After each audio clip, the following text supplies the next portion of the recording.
Magsisimula ang kwento sa ating bida na gusto siya sentensyahan ng kamatayan dahil sa dami ng kanyang mga napatay na tao. Ngunit sa kanyang unang sentensya ay naputol lang ang espada na subukan putulin ang kanyang leeg. Sa pangalawang pagsentensya sa kanya at tinusok siya ng sibat at nabale lang ang sibat na ito. Sa pangatlong sentensya sa kanya at sinunog siya ng buhay pero hindi pa rin tumalab sa ating bida. Sa pang-apat na sentensya ay sinubukan hilahin ang kanyang magkabilang katawan gamit ang mga malalaking toro pero wala pa din nangyari sa kanya. Ang pangalan ng ating bida ay si Gabamaro, siya ay isang shinobi o tinatawag na ninja. Kahit paulit-ulit siyang sunugin ng buhay ay walang epekto sa kanya. Hanggang isang araw ang mismong Asaema na babae ang kanyang makakaharap para siya ay subukan patayin, ngunit sa bawat atake nito ay biglang siyang pumalag dahil sa ayaw pa niya mamatay dahil sa kanyang asawa na naiwan niya. Ang babae na ito ay balak pala siya ay recruit para isama siya sa isang paradise na tinatawag nila. Lahat ng may kaso ng kriminal ay isasama lahat para dalhin sa lugar na tinatawag na paradise. Gusto makuha ng shogun ang tinatawag na elixir of life sa lugar na tinatawag na paradise. Tinipon ng shogun ang lahat ng mga kriminal sa iisang lugar para ipakita ang isang tao na nagkaroon ng bulaklak sa kanyang katawan. Sa mga lalabag sa utos ng shogun ay papatayin ng mga naka-assign na asiman.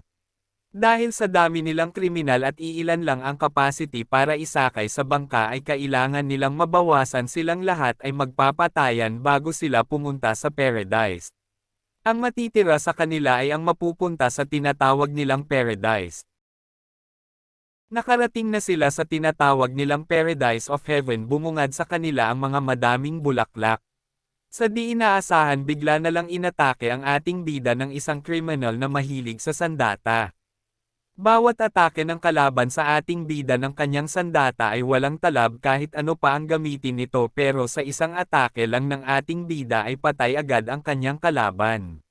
Dahil sa nag-iba ang takbo ng sitwasyon pagtapak nila sa paradise ay halos sila ay nagpapatayan mula sa asiman at kriminal.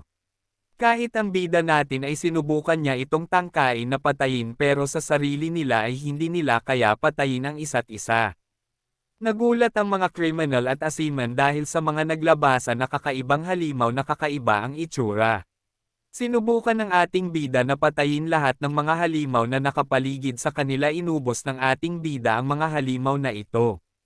Ngunit ang bantay niyang asiman ay nasa bingit ng kamatayan, kaya ito'y kanyang niligtas at may isang kriminal na dun ating na babae at dalawang asiman para iligtas sila at makipagtulungan sa kanila dahil sa mga kakaiba sa lugar na ito.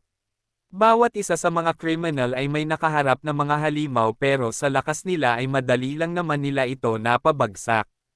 Ang anime na ito ay hindi Heaven's Paradise kundi ay Hell's Paradise dahil sa mga kakaiba na mga halimaw at mga hayop sa lugar. Try nyo na lang panoorin guys, may season 2 na ngayon ito, magandang anime din ito panoorin. Guys, wag nyo naman kalimutan ako ay follow dito sa TikTok, sa aking Facebook page at sa aking YouTube channel. Salamat.